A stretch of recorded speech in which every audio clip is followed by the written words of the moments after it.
Góðan daginn. Ég allavega velkomna að þennan kynningafund sem að Ferðamálastofa boðar til í samstarfi við KPMG og menningar- og viðskiptaráðuneytið. Dagskráin er þannig að fyrst ætlar ferðamálaráðherra Lilja Dögg Alfreðsdóttir að opna fundinn og í kjölfarið á því þá förum við Benedikt Magnússon yfir skýrsluna sem við erum að kynna í dag og í lokin að þá fer Erna Björg Sverrisdóttir aðalhagfræðingur Arion banka yfir svona sín komment varðandi þessa skýrslu sem við kynnum í dag. En fyrst á ferðamálaráðherra Lilja Dögg Alfreðsdóttir, gjörðu svo vel, Lilja.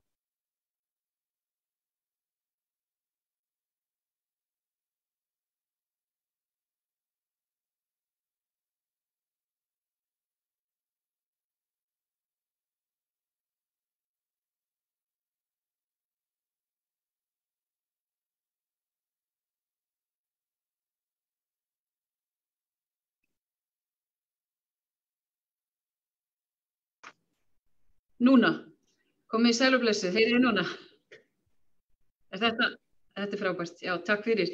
Heyrðu, komið þið öll sæl og blessuð og það er mér sérstök ánægja að vera með ykkur í dag þar sem við erum að fara yfir þessa skýrslu, Ferðamálastofu og KPMG. Þetta er annar starfsdagur nýs ráðuneytis og það er mikilvægt að ég sem ferðamálaráðherra sé í miklum samskiptum við ykkur og ég þakka ykkur öllum kærlega fyrir góðar kveðjur sem þið hafið verið að skila og frábærar ábendingar sem þið hafið líka verið að koma með á þessum fyrstu vikum ráðuneytisins og ég treysti á það að við verðum áfram og í miklu og góðu sambandi því að ég hef endalausa trú á ferðaþjónustunni.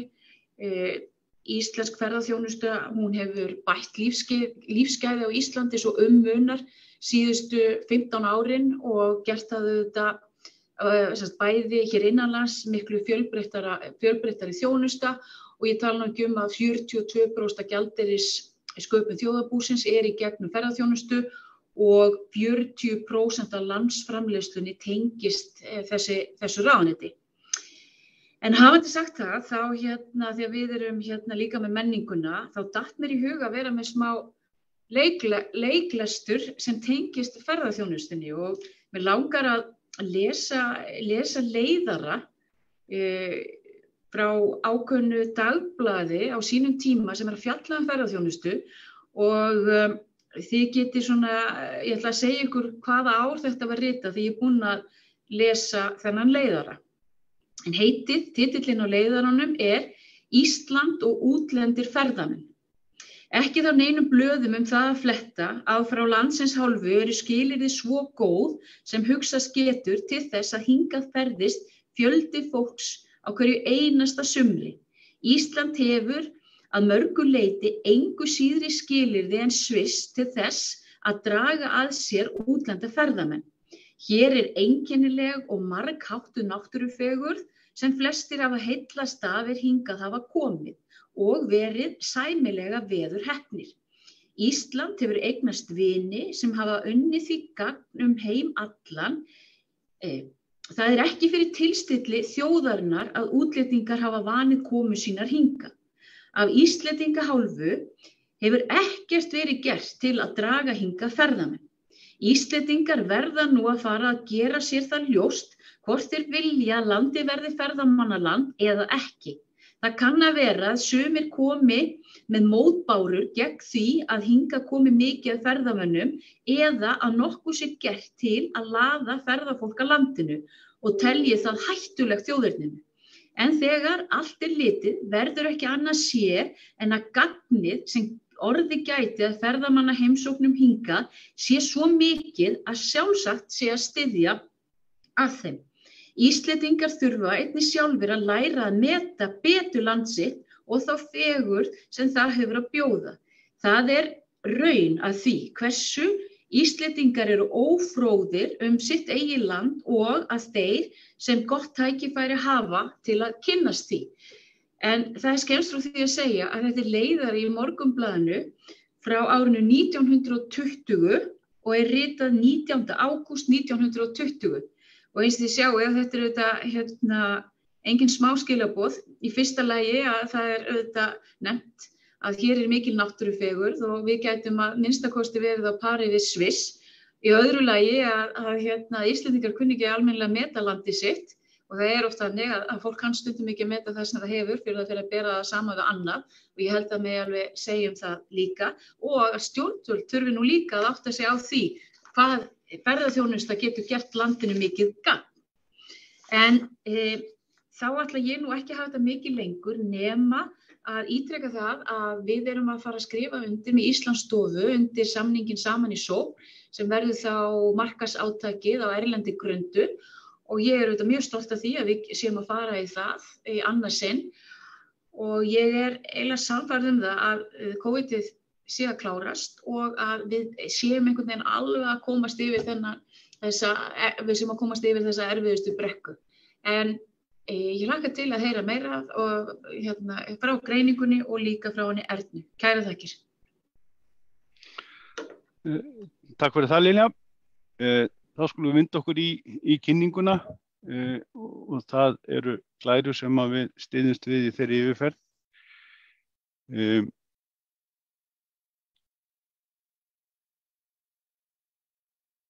Þetta sem sagt sér skýrsla og svona til þess að setja það í samhengi við það sem við höfum verið að gera núna í nokkuð tíma. Þessi bókaflokkur okkar KPMG hefur svona text á honum, en þetta ekki sérstakt bindið í honum, heldur þetta einn framhald af því sem að við birtum nýliðin áramót, fjárhagsgreining þar sem að við vörpum fram stöðu íslenskra ferðaþjónustu í árslok 21. Við komum heldur dýpra í þetta. Það sem að við lýstum í skýrslunni í árslok síðustu áramót var staðan þá, sú staða sem við sáum að atvinnugreinin var í lok árs 21 og það kom í ljós að þetta var heldur löskuð atvinnugrein eftir 2 ára harðindi.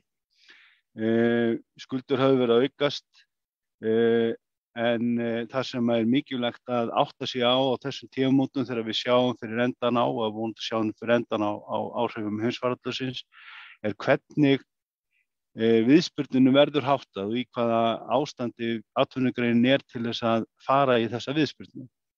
Í október 2020 þá unnum við í samstarfi við KPMG skýrslu þar sem að við fórum yfir svona mismunandi sviðsmyndir varðandi viðspyrnuna.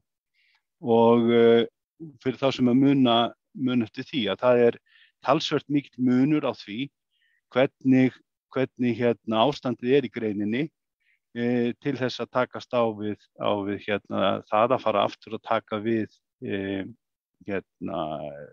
ferðamönnum og það það sem að við viljum reyna að gera í þessari skýrslu. Það að sjá fram í tímann, sjá hvernig þetta ár mun þróast og árið 2023 og það það sem við förum í þeirri yfirferð sem hérna reynum að skilja rekstrarumhverfið sem framundan og líka að átta okkur á undirliggjandi greinum ferðaþjónustunnar. Ferðaþjónustan ekki ein höm, það eru margar undirliggjandi greinar sem að eins og við höfum svo sem mikið að áður að hegða sig með ólíkum hætti og við reynum að greina það betur. En yfir til þín, Benedikt.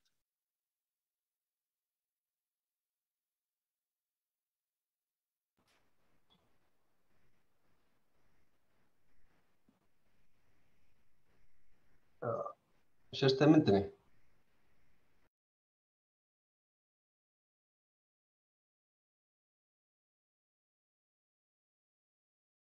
Já, Flott. Herru, afsakið, já, ég tilbúinn.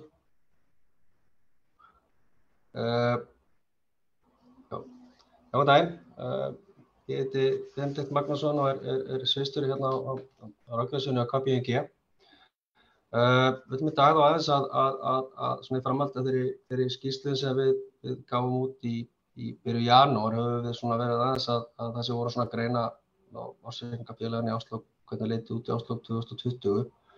Við vorum aðeins að skeignast inn í hvernig árið 2021 hefði svona gengið og birtum okkur svona spá fyrir þær fyrir árið 2021. Við höfum svona núna í þessari greiningu rýnt aðeins lengra inn í framtíðina og erum svona að horfa á þau rekstrar skilyrði sem blasa við fyrirtækjum með ferðaþjónustu núna í ársbyrjun 2022. Við höfum svona byggt á því, höfum við sett upp spá fyrir þá einstaka greinar og greinin í heild sinni næstu þrjú árin næstu 3 árin. Þessi við, 2 árin fyrirgefið og þessi við erum svona aðeins að reyna átta okkur að hvernig 2021 geti hafa þróast. Og svona byggt á þeirri greiningu höfum við svona aðeins verið að velta upp þá hvað er það sem býður, hvað verkefni bíða og hver er svona leiðin fram á við næstu misserin. Ég vil benda á að núna höfum við gefið út og birt á skýrsluna sem við erum svona að vísa til hér og hér erum við að fara svona frekar svona grunnt í mikið af þeirri greiningu sem við birtum þar, þannig að þetta svona bendi á að það er þetta skýrslan sem birtum sem inniheldur svona mun dýpri greiningar heldur við erum að fara yfir hér. En þegar við horfum inn í rekstrarumhverfi greinarinnar núna, þá blasa við erfið rekstrarskilyrði en þú veist, það jákvæða við þetta er það að við teljum að við séum að sjá fyrir endan á þessum heimsfaraldri og við förum núna að sjá ferðamenn fljótlega að fara að streyma til landsins og aðalatriðið það að Ísland er spennandi áfangastaður og það verður mikill áhugi á að sækja landið.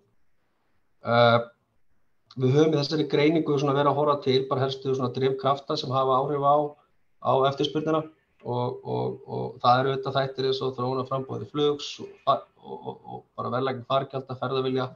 Gengi krónunnar hefur gríðarleg áhrif og það er eitthvað sem er svona mikið rót á og óvissa kannski með núna hvað verður með krónuna en svo eru þetta skipta sóttvarnaaðgerðir miklu máli eins og hefur verið bent á og frábæra fréttir sem Lilja var að færa okkur áðan með þetta markaðsátak sem verður haldið áfram með, það skiptir þetta miklu máli. Við erum að ganga út úr því okkar spá að hingað til lands sé að koma 1,3 milljónir ferðamanna árið 2022 og erum þá svolítið að rýna í bara hvernig þróun getur verið innan einstaka mánaða og höfum svona út frá okkar greiningu líka verið að velta fyrir okkur svona hvað væri svartsýn eða bjartsýn útgáfa þessari þróun og hérna við erum svo að gera ráð fyrir þá að það séu 1,7 milljón ferðamanna sem séu að koma til landsins árið 2023. Það er þetta mjög áhugavert að svona í þessu samhengi að heyra að með þess spár sem hafa verið að koma út og fjölda ferðamanna árið 2022 eru þá kannski forsvarsmenn flugfélaganna að benda á að þeir hafi jafnvel meiri trú á fjölda ferðamanna og jafnvel það flugframboð sem virðist nú hafa verið birt að það gefi jafnvel svona sterkari vísbendingar og vonandi verður það raunin. En það eru auðvitað þættir sem geta haft áhrif á þetta. Það skiptir máli hvernig verðlagning á flugfargjöldum þróast og hvernig flugfélögin eru svona einhverju leyti að spila á eftirspurnina en á sama skapa reyna að mæta því mikla tapi sem hefur orðið síðastliðin ár. Ferðaviljinn klárlega til staðar en svo eru þetta þættir að koma fram núna sem geta haft áhrif á eftirspurnina eins og við erum að sjá þessa miklu verðbólgu í Evrópu og Bandaríkjunum og mun það hafa áhrif á ferðahegðunina og svo það eins og ég nefndi áðan gengi krónunnar sem spilar alveg gríðarlega sterku hlutverki í þessu og þannig að það er þannig að ef krónan fer að styrkjast mikið þá getur það haft áhrif á eftirspurnina. Í þeirri spá sem við erum að leiða út og þá annars vegar við skiptum máli að greina líklega þróun á fjölda ferðamanna, en það hins vegar gistinæturnar sem spila líka miklu hlutverki. Því að ef ferðamennirnir dvelja lengur þá eru tekjurnar á þeim meiri. Og við höfum séð þá þróun í þessum heimsfaraldri að þeir ferðamenn sem hafa komið til landsins hafa verið að dvelja lengur og við erum að sjá að þeir voru að meðaltali 4,4 nætur árið 2021 samanborið við 3,7 nætur 2019. Það ýmislegt sem hefur áhrif á þetta, þeir dvelja lengur, áhrif hvenær þeir að koma innan ársins til dæmis, mikill fjöldi sem voru að koma innan sumartíma, svo dvelja það aðeins lengur heldur en þeir sem koma kannski í vetrartíman. En í þeirri spá sem við erum að leiða út og þá erum við að gera ráð fyrir þessi áhrif gangi að mestu tilbaka á næstu árum. Og svo annað sem við erum svolítið að horfa til hér að neyslu svona hegðunin, hún hefur verið að breytast líka. Þannig að við erum að sjá til dæmis að það hærri hluti neysluna sem til dæmis við fara í bílalegu og munum örugglega fara í bílalegu í ár. Og svo hefur þá líka verðlækning og þjónustu áhrif, til dæmis hafa hótelin þurft að lækka mikið meðalverðið, þannig að tekjurnar af hverju ferðamanni hafi til dæmis verið að lækka. Þannig að við erum að rýna í þessar stærðir þegar við erum að reyna að gera grein fyrir hvernig tekjuþróun einstakra greina getur orðið og þá erum við líka að greina áhrif innlendra veltu til þessara félaga sem skiptir auðvitað miklu máli og svona mismiklu máli innan atvinnugreina. Og svo það auðvitað hvenær þau koma innan árstíðarinnar, það líka aðeins mismunandi neysla eftir því hvenær ferðamenn að koma innan ársins. Þannig að við höfum verið að rýna í þessa þætti þegar kemur að eftirspurn og þá tekjuhliðinni, en svo þegar við horfum á kostnaðinn, þá eru þættir þar sem svona einhver leyti gefa til að rekstra umhverfið verði bara býsna þungt. Þó að það sé mjög jákvætt að sjá ferðamenn að koma að streyma til landsins, þá eru bara þættir eins og laun sem hafa verið að hækka mjög mikið síðastliðin ár og það rétt að hafa í huga að ferðaþjónustan er vinnuaflsfrek grein. 33% rekstrarkostnaði greinarna voru laun árið 2019 og við erum að sjá laun hækka 8% hverja vinnustund árið 2021 og svo liggur fyrir að það eru launahækkanir í kortunum, bara samningsbundnar launahækkanir og það er meðal annars áherslan á þessi lægstlaunastörf sem eru talsvert mörg í ferðaþjónustunni. Það er annars sem við getum vigtað þungt inn að það hefur verið erfitt að manna, það var til dæmis mjög erfitt að manna mörg störf í ferðaþjónustu síðasta sumar. Við sjáum núna samspil bara við hvernig atvinnustigið er að þróast að sá þáttur að erfitt sé að manna störf einn og sér getur auðvitað leitt til þrýstings á laun. Þannig að það er ýmislegt sem bendir til að þessi kostnaðarliður muni hækka talsvert og hafi hækkað talsvert svona frá því umhverfis við vorum að horfa á til dæmis samanborið umhverfið 2019. Og það er ýmislegt annað. Við erum að sjá eldsneytisverð sem auðvitað mikilvægt í einstaka greinum á stór kostnaðarliður. Hann er að hækka mikið. Hann hækkaði mikið 2020 og hann virðist að halda áfram að hækka. Og svo náttúrulega er til dæmis áhrif af því ef það stigmagnast þessi átök í Austur-Evrópu og þá verður þetta þekkt að það getur haft áhrif á frekari áhrif á eldsneytisverð. Þannig að það er ýmislegt sem getur gerst þar. Verðbólgan er strjókur. Há verðbólga, við erum að sjá 5,7% verðbólgu núna og þetta er auðvitað þáttur sem hefur áhrif á flesta aðra kostnaðarlið, aðföng, leigusamningar eru oftast verðlagstengdir, þannig að þeir munu halda áfram að vantilega að hækka hægt sé endur sem við það. Og svo auðvitað eru vaxtahækkanirnar sem við höfum þegar séð og í kortunum að þær munu hafa þetta áhrif nú sérilegi þegar höfum verið að benda á hvað skuldsetningin er mikið líka reyninni. Þá er þetta kostnaðarlið sem farin að hafa mun meiri áhrif en áður.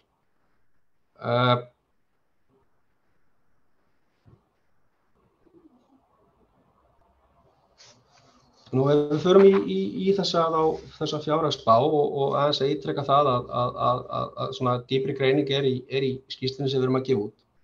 En í þessari spá sem við erum að undirbyggja, að þá erum við að horfa á bara ársreikninga félagana sem í greininni. Og við erum að reyna að lesa greina hvernig þeim hafi tekist að bregðast við þessari miklu tekjulækkun með að lækka kostnað og almennt er svo rómur að félögum hafi tekist býsna vel til, enda sko búið að vera hérna mikið vaxtaskeið og það svona kannski eðlilegt að eftir svona hraðan vöxt að félög geti og gert mikið skurk í að lækka kostnað og ég held að neyðir hafi náttúrulega verið sérstaklega mikil og þau hafa almennt virðist á ná góðum árangri. En svo þetta hvernig rekstrarforsendur skilyrðin að þróa sem svona aðeins að flækja útreikningana og svo þetta með þessi áhrif stuðningsaðgerða, ég meina þetta eru gríðarlega háar, þetta eru svona alltaf 40 milljarðar núna með svona þessi stuðningsaðgerðir sem aðeins í kortan núna, sem eru þarna koma í mig sem viðbúta tekjur eða lækkun á kostnaði hjá þessum félögum, þannig að það er svona aðeins flækja greininguna núna þegar við erum að horfa á hvernig rekstrarreikning þessari félagar eru að þróast. Þannig við höfum verið að vinna frekar í greiningunni, þannig að hún hefur aðeins tekið breytingu frá því 2021, aðeins tekið breytingu frá því við birtum í byrjun janúar og svo höfum við enn fremur stigið það skref að skipta veitingareksturinn upp í 2 flokka og ég fer aðeins betur yfir það á eftir. Og hefur núna, og þess að við erum meðal annars að gera í greiningunni núna, við erum að taka til áhrifa á hækkun vaxta og við erum enn fremur að taka til áhrifa að breytingu á veltufjárliðum sem við svona í greiningunni í janúar vorum að benda og væru að þróast með svona frekar óeðlilegum hætti svona með töluðum saman með árslok 2020 og við erum að gera ráð fyrir því að þau færist í svona eðlilegri horf 2023 sem hefur einhver önnur áhrif á efnahagsreikning félagana. Svona byggt á okkar greiningu þá erum við núna að gera ráð fyrir að veltan árið 2022 verði 300 milljarðar og við erum svona að gera ráð fyrir svo sem að afkoman, rekstrarafkoman hafi verið jákvæð 2001 3 milljarðar. Svona þegar við rýnum í rekstrarreikningana og horfum á rekstrarskilyrðin að þá erum við þrátt fyrir þessar hagræðingu sem kann hafa líklega átt sér stað í greininni að gera ráð fyrir þess að árið 2023 þegar tekjur eru þá komnar í gera fyrir tekjur sem komnar í 330 milljónir af því að þeir eru þá vonandi að koma 1,7 milljón ferðamanna að EBITDA hlutfallið sé ekki nema 8,2% samanborið við 12% hlutfall árið 2019 og þetta þá endurspeglar svolítið þessi þyngri og erfiðara rekstrarumhverfi heldur en þau kannski voru í 2019. Þessi þróun og afkomu, hún leiðir af sér aukna skuldsetningu og við erum þarna að gera ráð fyrir þá meðal annars í árslok 2023 verði skuldirnar komnar í 211 milljarða samanborið við á 180 milljarða í árslok 2020 og þetta þá bara taprekstur sem að valda þessu, félögin þetta þurfa að fara að fjárfesta á ný og svo stærsta áhrifin kannski þarna í árslok 2023 þegar við erum að gera ráð fyrir að veltufjármögnunin að það sé þurfi með einhverjum hætti að endurfjármagna leiguskuld, það þurfi að einhverju leyti að koma frestun á sköttum og öðrum liðum í skil og að því leyti sem reksturinn ber það ekki þá leiðir af sér hækkun skulda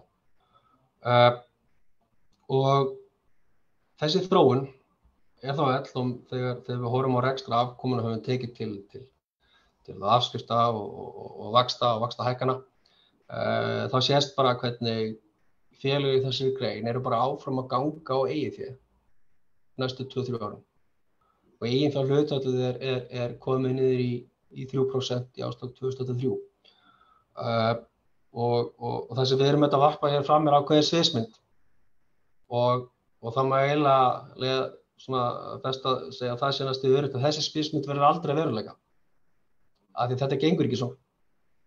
Það þarf að koma til nýtt hlutafé, það þarf að fella niður skuldir eða auka samþjöppun í greininni. Þannig að þetta kannski eins og þetta reiknað út, en þetta verður aldrei svona. Nú ef við skoðum einstakar greinar og þá höfum við til dæmis horfum á bílaleigurnar. Og þá bílaleigurnar dæmi grein sem náða bregðast svona býsna vel við þeim breyttu aðstæðum sem voru. Þau náðu að selja umfram bíla og skala niður reksturinn og svo hafa þau verið að finna fyrir mjög sterkri eftirspurn núna í heimsfaraldrinum og hafa verið að selja að hækka mjög vel meðalverðið á bílunum til ferðamanna og það einhverju leyti þessu ástandi núna og kannski eðlilegt að ferðamenn vilju síðan ferðast í stórum hópum en þetta nú örugglega eitthvað sem svona gengur tiltölulega hratt tilbaka og við erum svona að gera ráð fyrir því. Annars skiptir máli fyrir bílaleigurnar og þau eru konar með mjög sterkan innlenda markað sem hélt sér vel í faraldrinum. Og eins og þið sjáið hérna þá svona það almennt að ná að greiða niður vaxtabyrði skuldir en það sem kannski við erum að mjög líklega að vanmeta hérna endurfjárfestingarþörfin í flotanum til að styðja við vöxtinn. En í grunninn þá má sjá að greinin stendur þessi hluti greina stendur býsna vel. Nú rekstur félagi afþreyingu er mjög fjölbreyttur og kannski svona, ef að segja, fjölbreyttasta tegund félagi innan þeirra greina svona að þessum undirgreinum. Viðbrögðin voru helst að geta að fækka starfsmönnum og leggjast í dvala ef það var eini kannski valkosturinn upp á reksturinn að gera. Að þegar við rýnum svona þessa grein þá skuldsetningin nú þegar orðið vandamál og það erfitt að sjá einhvern veginn að rekstra ákoma næsta ári muni leysa þann vanda. Þannig að það má segja að það sé ákveðin þörf á svona frekar á fjárhagslegri endurskipulagningu hér. Ferðaskrifstofurnar eru að það bæði stórum innlendamarkaði og erlendamarkaði því að íslenski ferðamenn gátu ekki farið út í sama mæli og þessu voru að sækja erlenda ferðamenn þau voru ekki komið til landsins þannig að þau verða eðlilega fyrir miklu höggi bæði á innlendu og erlendu markaði. Þetta náttúrulega grein sem bara fyrstulega endurselja ferðir þannig að kostnaðurinn náttúrulega lækkar mjög hratt hjá þeim hvað þannig varðar þannig að þetta helst starfsmannakostnaður og slíkt sem þau eru að bera og svo þurftu þau að endurgreiða mikið af þeim ferðar sem þau var borga og þannig var meðal annars að ferðaábyrgðasjóður var að lána þessum félögum og það skýrir svolítið aukninguna á skuldsetningunni sem við erum að sjá í greininni. Það einhver leyti jákvætt að sjá það talsvert handbæri fé í greininni en það fer ekki endilega saman við þau félög sem skulda. Þannig að það ekki að líta þannig á þó að handbært fé nemi okkur 3,7 milljónir hjá þessum félögum í árslok 2020 og þau skuldi bara 3 milljarða þetta sé bara allt í góðu. En eins og við sjáum þá mikið högg á eigið fé hjá þeim og svona vandamálin þar kannski fyrir sjálega eru að þau þurfa alltaf að endurgreiðast til lán núna til ferðaábyrgðasjóðs á næstu 4 árum eða svo og það spurning hvort það þurfi eitthvað að skoða endurgreiðslur á þeim með lánunum ef reksturinn nær ekki fljótt jafnvægi. Nú við horfum á gististaði að þá skuldsetningin og verður mikil áskorun með þá stöðu sem svona gististaðir í núna og sér í lagi höfum við bent á þróun skammtímaskulda. Það var svona alltaf 12,6 milljarðar sem við vorum að benda á betur greiningu okkar í árslok 2020 sem væri svona umfram svona það sem væri eðlilegt að sjá hlutfall skulda í og þannig erum við bara að fá framvantarlega frestun á sköttum, við erum að fá leigugreiðslurnar sem þau eru að fresta að greiða og á svo eftir að semja hvernig verður staðið endurgreiðsla á þeim. Og það ljóst að það svona stærsta vandamáli hér er þetta þetta samkomulag sem þarf að verða milli leigusala og leigutaka hvernig að gera upp þessa skuld og svo eru fjármálafyrirtæki þar líka og þurfa vantilega að vera liður í að finna ástæðulega lausn hér. En svona öðru óbreyttu þá eins og sjáum við á þróun vaxtabyrði skulda á grafinni hér að þá greinin með núverandi afkomu engan veginn að bera skuldsetninguna og bara að bæta í skuldsetninguna eftir sem líður á tímabilið og eigið féð horfið. Það jákvæða kannski einhver leyti eða svona sem ber að benda á þetta að það ákveðið dulið eigið féð í fasteignum hjá fasteignafélögum. Fasteignar verður að hækka gríðarlega, þannig að það svona eitthvað sem þau hafa þá með sér þegar þau fara í þessa viðræðu við leigusala og fjármálafyrirtæki. Nú rekstur hópferðabíla var farin að svona versna talsvert árin fyrir COVID út af gríðarlega harðri samkeppni og það auðvitað innlendur markað það sem skipti miklu máli. Hann auðvitað var líka fyrir smá höggi svona þegar mestu hömlurnar voru að ferðalögum innanlands árið 2020. En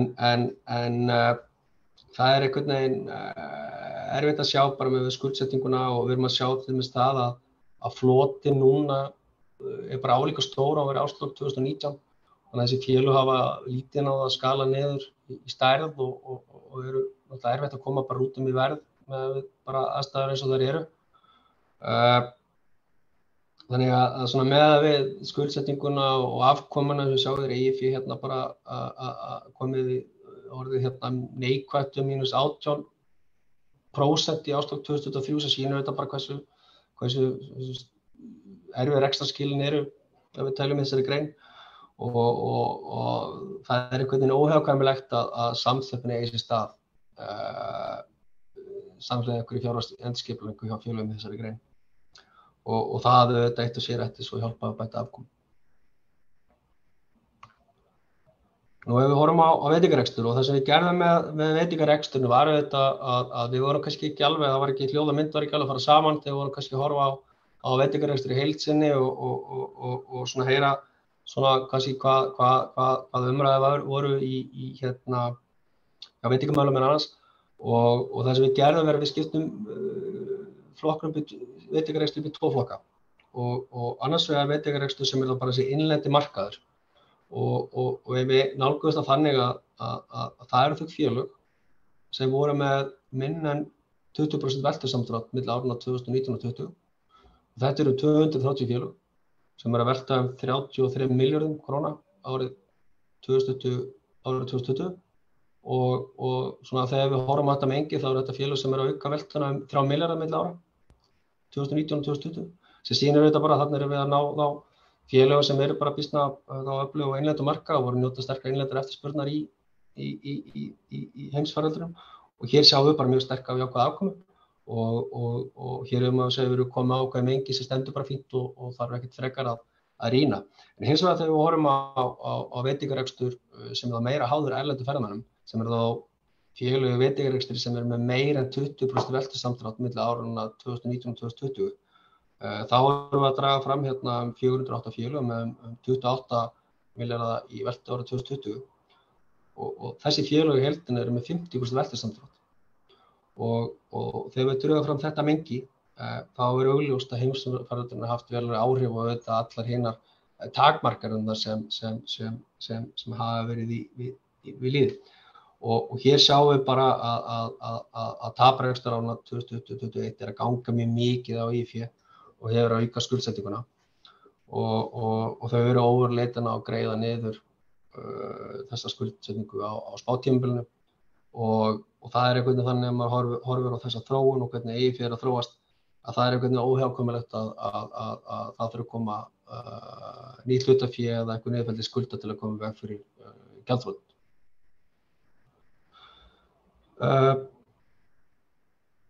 Já, Skarphéðinn, þú myndir leiða okkur á gegnum? Já, svona bara til þess að draga þetta saman.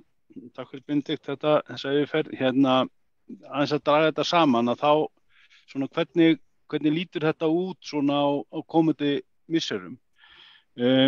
Það sem að við stöndum fram fyrir að arðsemi í greininni hefur ekki verið nægileg. Hún var það ekki fyrir COVID.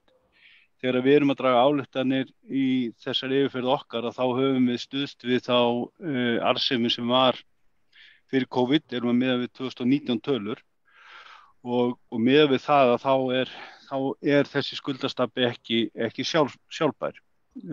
Þannig að arðsemi sem var fyrir COVID myndi ekki duga til þess að greiða þessar skuldir. Við höfum ýmsar vísbendingur og það höfum farið í gegnum það á fyrir stigum í fyrir yfirferð að það er mjög greinilegt að mörg fyrirtæki hafa notað þennan tíma til þess að hagræða á sér, einfalda ferla, taka stafrænar lausnir, breyta skipulagi hjá sér. Og það er auðvitað ávinningur í því sem við gerum ráð fyrir að verði þá til þess að auka tekjur og draga úr kostnaði.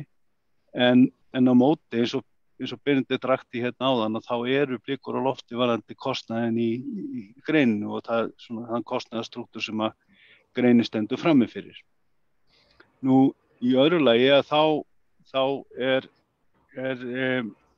eru stuðningsaðgerðir stjórnvalda og við höfum farið í gegnum það áður að þær hafa verið mjög víðtækar og þær hafa í raun verið til þess að standa vörð eigið fé greinarinnar og án þessara stuðningsaðgerða sem eru núna nálgast 40 milljarða að þá væri ekkert eigið fé í greininni núna nýliðin áramót. Það er hins vegar þannig að þegar að þessar stuðningsaðgerðir voru teiknaðar upp að þá var nú gert ráð fyrir því að þetta væri heldur styttri tími. Faraldurinn hefur verið að dragast á langinn og ýmis af þeim stuðningsúrræðum sem hefur verið farið í, stuðningslánin, að lána fyrir skattgreiðslum og ýmislegt annað, er núna orðið hluti af skuldavanda greinarinnar. Þannig að það verður líka aðeins að líta til þess. Nú, hvort að ríkið sé búið að gera nógu mikið, það er svo sem spurning sem að við erum ekki með svar við. En það eru auðvitað fleiri sem að þurfa að koma að þessu. Nú, við reyndum að og það er svona í þriðja lagi varðandi þetta svona forsendu þessar uppgjör sem framundan eru, hvar liggur núllpunkturinn í greininni. Okkar útreikningar segja að þessi núllpunktur, það sé 2 milljónir ferðamanna á ári og þá erum við að miða við aðkomuna 2019.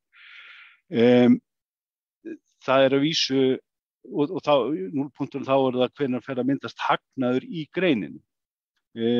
Eins og Benedikt rakti hérna áðan að þá er EBITDA orðin einhver þarna í kringu þessa grunnspá sem við gerum ráð fyrir að verða þessu ári sem er 1,3 milljónir ferðamanna.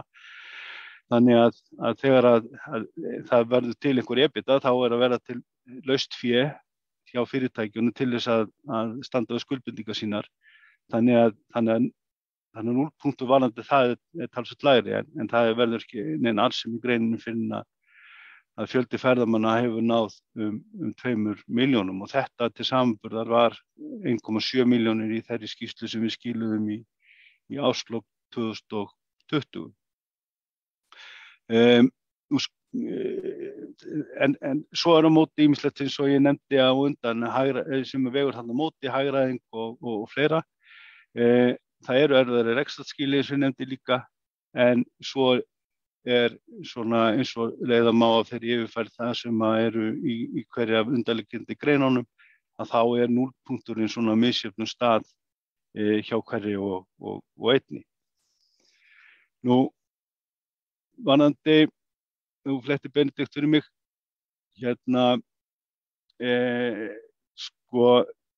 nú varðandi lausn á þessu, ég menn það þarf eitthvað að gera og þetta er viðfangsefni sem sem margir þurfa að koma að.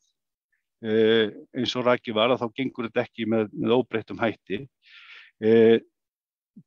Það eru eigendur fyrirtækjana, stjórnvöld og lánardrottnar sem þurfa að koma að þessu verkefni.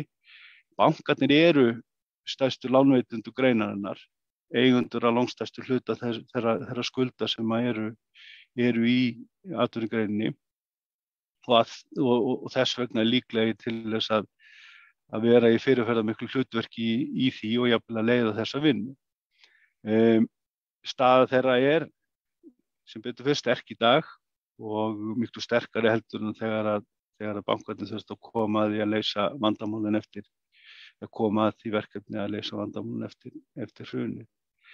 Ríkið hefur lagt talsvert til greinarinnar eins og við höfum farið í gegnum, en allavega þyrfti ríkið að skoða það að lengja í þeim lánum sem að ríkið hefur verið að veita fyrirtækjum í ferðaþjónustu. Nú síðast en ekki síst eru það eigendur fyrirtækjana sem að þurfa að koma að þessu, bæði og eins og rakið ágætlega í kynningunni að það vantar eigið fé og þá erum við að tala nýtt eigið fé og eigið fé sem greitt inn, ekki að breyta góðum hugmyndum í hlutafé. Og það þá bæði þeir eigendur sem fyrir eru, en líka nýjir eigendur og ferðaþjónustu fyrirtækin þurfa að fara í það að laða að þetta eigið fé. Nú síðan eru ýmsir aðrir sem að þurfa að koma að þessu eins og nefndir þarna í síðustu setningunni þarna. Það eru leigusalar, það eru fasteignafélög, það eru birgjar og fleiri sem koma að greininni. Nú, það sem sagt þörf á þessari fjárhagslegu endurskipulagningu í greininni. Auðvitað hægt að segja að markaðurinn muni geta leyst þetta með þeim hefðbundnu úrræðum sem hann hefur yfir að ráða.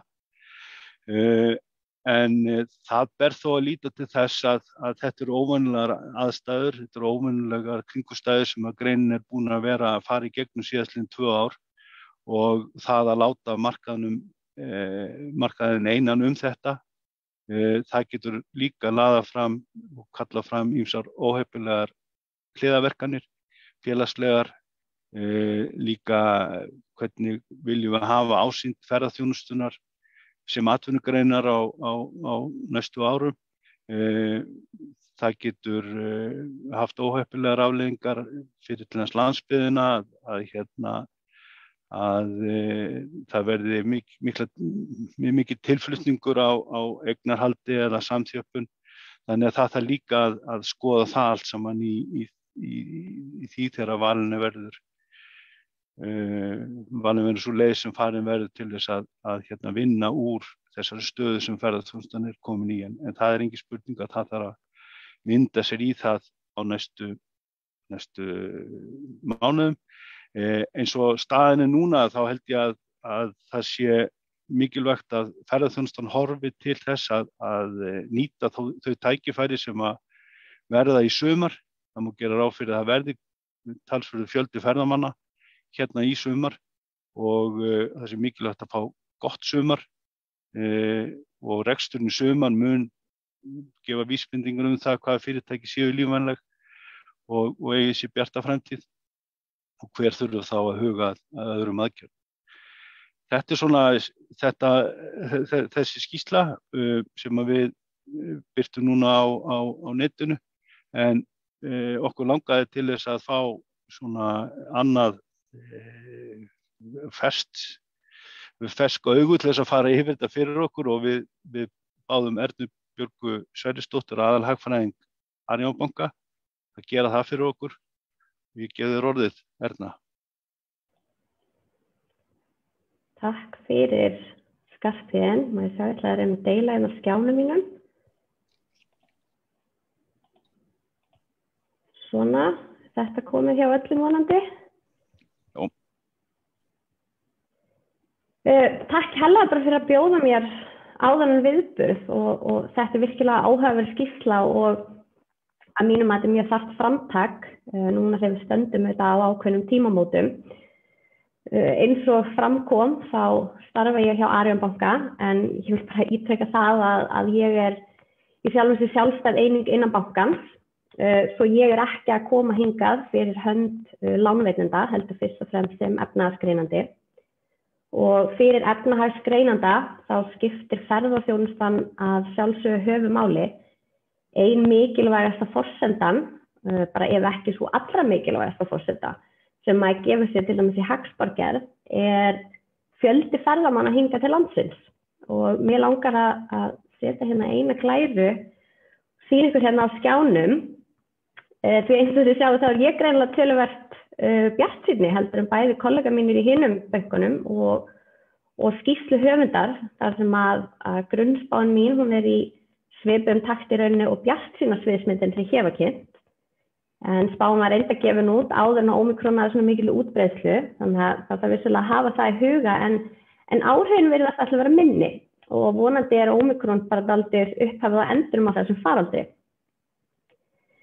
Nú, þegar maður horfir á þessar spár allar komið ferðamanna þá kannski virkandi ekkert rosalega mikil munur svona á grafi, en efnahagslegu áhrifin þetta gríðarleg og ef við horfum bara stærð sem við kannski tengjum flest við, því að það dálítið absúrt að hugsa allar þessa 100 milljarða í gjaldeyristekjur og svo erfitt að ná einhvern veginn utan þetta.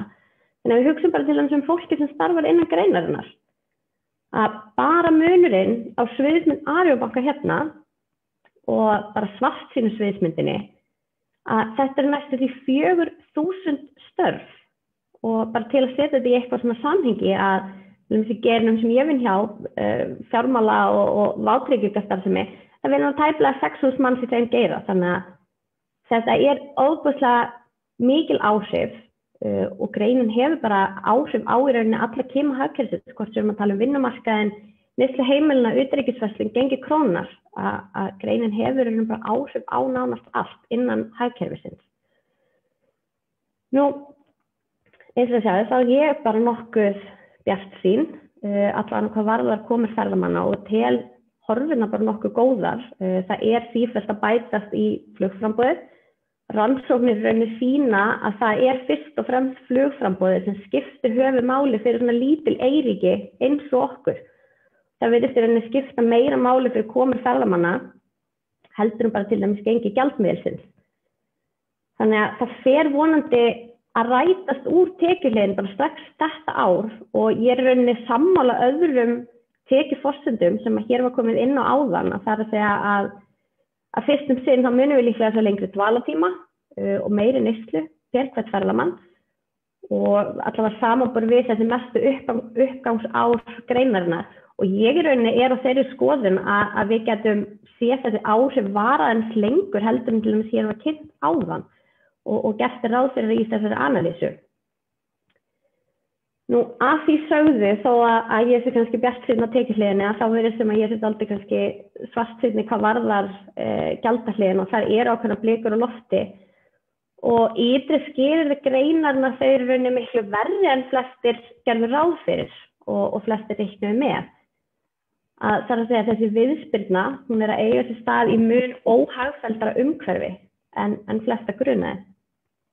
Og í fyrsta lagi, og ég ætla bara að fá hérna að skipta yfir næstu glæru strax, að vextir, þeir hafa hækkað mun meira og mun hraðar heldur en í fyrsta talið.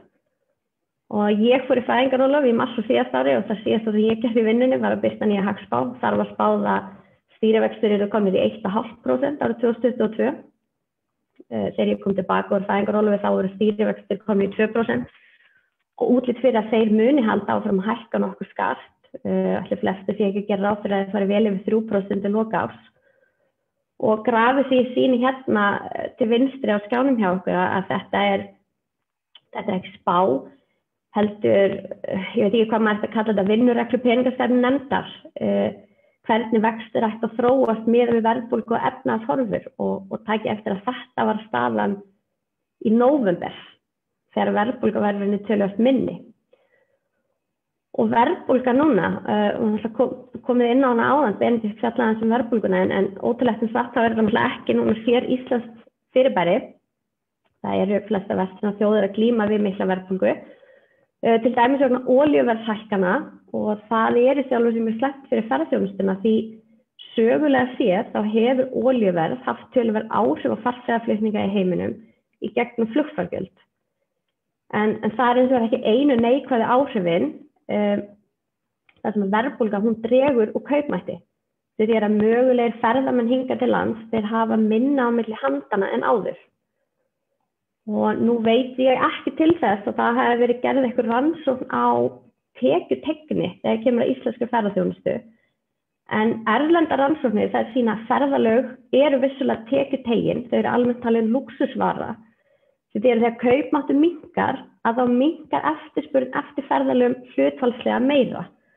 Það er náttúrulega mismunandi eftir áfangastöðum og hvaðan ferðamenni koma, en svona á helstu mörkuðum Íslands þá virðist tekjuteygnin vera töluverð. Og núna þegar verðbólga í heiminum reynilega virðist alltaf vera miklu þrálátari heldur en gert var ráð fyrir, að þá mun þetta vafalaust hafa áhrif hvort það verður í gegnum komur ferðamanna til landsins eða neyslu þegar þeir hingað er komið. Og þetta eru auðvitað bara áhrif af verðbólgu erlendis. Það eru, ef við horfum bara hérna innanlands, þá eru auðvitað flestir undirlega vísitölu neysluverðs að hækka umtalsvert sem þýðir meðal annars hærri aðfangarkostnaður. Og í miðjuvindinni hérna með langaði rauninni aðeins að sýna bara hvað staðan hefur breyst mikið á skömmum tíma og horfirna versnað. Og það mun líklega taka nokkuð langan tíma að komast aftur niður á 2,5% verðbólgumarkmið Seðlabankans. Nú því til viðbútar að þá auðvitað hefur krónan, hún hefur styrkt sem dregur úr samkeppnishæfni og hún er eiginlega kannski dálítið sterkari heldur en maður var að vonast eftir núna þegar viðspyrnan í augsýn. En ég held að þetta sé bara dálítið nýr veruleiki ferðaþjónustunnar. Af því að þótt að greinin verði áfram gríðarlega mikilvæg útflutningsgrein fyrir hagkerfið. Þegar hún verði ekki að dóminerandi í gjaldeyri sköpun hagkerfisins eins og hún var áður. Það er að byggjast upp aðrir mjög sterkir tekjustofnar og útflutningurinn byggir raun á breiðari grunni en áður. Sem er þetta jákvætt af því að það ætti vonandi að leggja grunninn að stöðugra gengi krónar en á móti þá veitir gengið greinin ekki að mikla aðstoð þegar á móti blæs. Hins vegar, og þetta er eitthvað sem ég finnst við getum hreinlega ekki litið framhjá, þá fyrir þetta vonandi líka að ef viðspyrna ferðaþjónustunnar verður mjög kröftuga þá ætti þetta ekki að valda eða miklu ofriðs á gengi krónar eins og við sáum til dæmis árið 2017. Nú síðan þetta stærsti kostnaðarliðurinn, það er launakostnaður og ég ætla ekki að birta neina spá heldur hans brot af þeim fyrirsögnum sem aðeins hafa komið fram til fjölmiðlum í þessari viku og það er held ég bara að segja allt sem segja þarf. Við í miður erum ekki komin á þann stað að notast við þetta klassiska norræna vinnumarkaðslíkan og leyfa útflutningsgreinum að ráða fyrir launaþróun. Og bara ef við segjum eins og þetta lítur út, það verður þetta líklega hrikalega erfiður vetur. En mér langar ekki að enda á svona ótrúlega þungum skilaboðum. Janúar með alla sína mánudagi búinn og vikan hálfnuð, þannig að það bara fletta yfir þessa glæru. En skilaboðin eru, þetta skilaboð þessari skýrslu sem hefur komið fram núna í þessari kynningu er að skuldsetning greinarinnar er raun ekki sjálfbær og hún gæti leitt til hraðari breytinga í greininni heldur en gæti talist eðlilegt.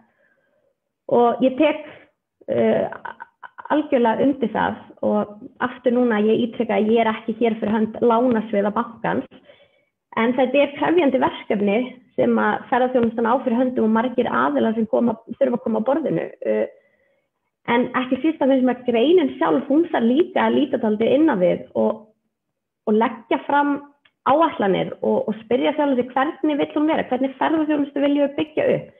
Viljum við aftur ferðaþjónustu ásins 2019 þá voru nú þegar blikur á lofti. Hver er framtíðarsýnin? Og þetta eru ákveðin tímamót og þetta eru spurningar sem þarf að huga að. Núna þegar greinin þarf virkilega að laða til sín nýtt og þolinmótt fjármagn og ég tel að fjárfesta megin að þá því viljinn til staðar, það er bara nóg að horfa á til dæmis þau ferðaþjónustufélög sem eru skráð á hlutabréfamarkað. Það er trú á greininni og maður bara skynjar það og ég skynja í mínu starfsumhverfi að það er vilji til að fjárfesta í gjaldeyrisskapandi atvinnugrein. En þetta liggur fyrir, það þarf að fara í endurskipulagningu og það þarf að vanda til verka. Þetta það mikilvæg grein fyrir hagkerfið. Við viljum ekki í rauninni tapa verðmætum, tapa þeim innviðum sem við höfum og við viljum ekki viðvarandi skuldavandi dragi úr þessari viðspyrnu getu.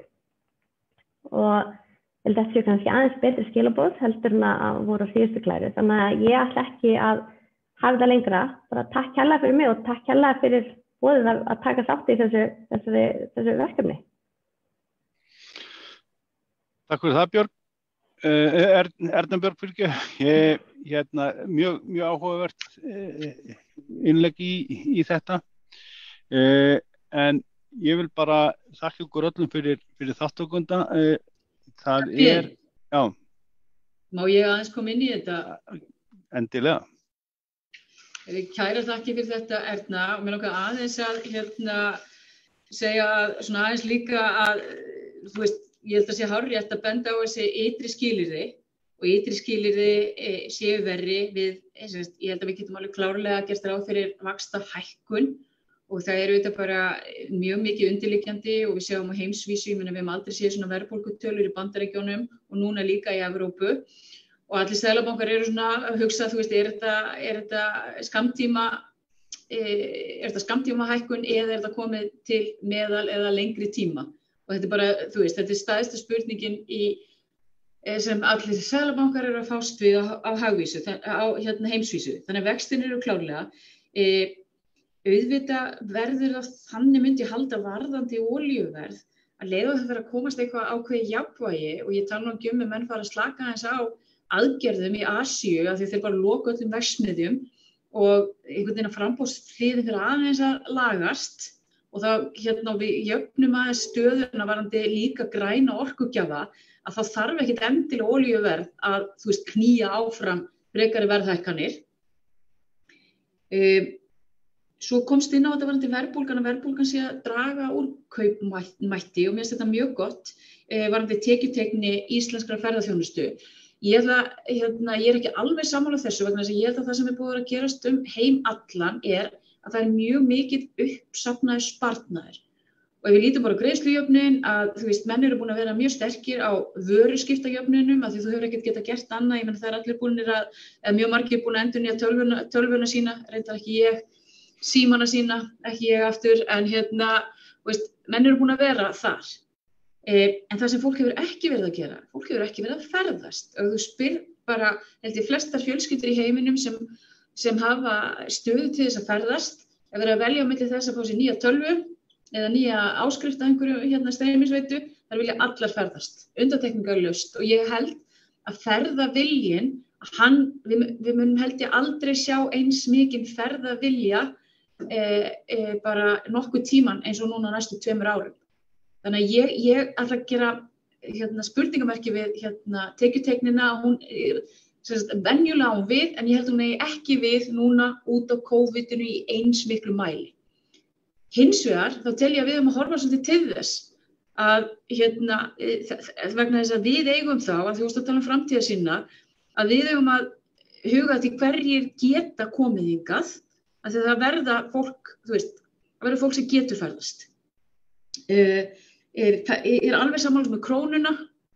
Krónan að styrkjast og verður held ég, hún heldur áfram að styrkjast, en þarna finnst mér hagstjórnin spila inn í, ég meina, hvernig ætlar Seðlabankinn að vera inn á markaðinum, ég meina, hann tvisvar búinn að grípa inn í til þess að draga úr styrkingunni og ég meina, ég þeirra skoðunar að þegar þú ert að verða hagkerfi sem framleiðir miklu meiri gjaldeyri, en þarft að neita að Seðlabankinn eigi að beita virkum inngripum til þess að varðveita samkeppnishæfni þjóðarbúsins. Þannig ég held að við höfum eftir að sjá meira af því að Seðlabankinn akti eins og jafnvel asískir seðlabankar.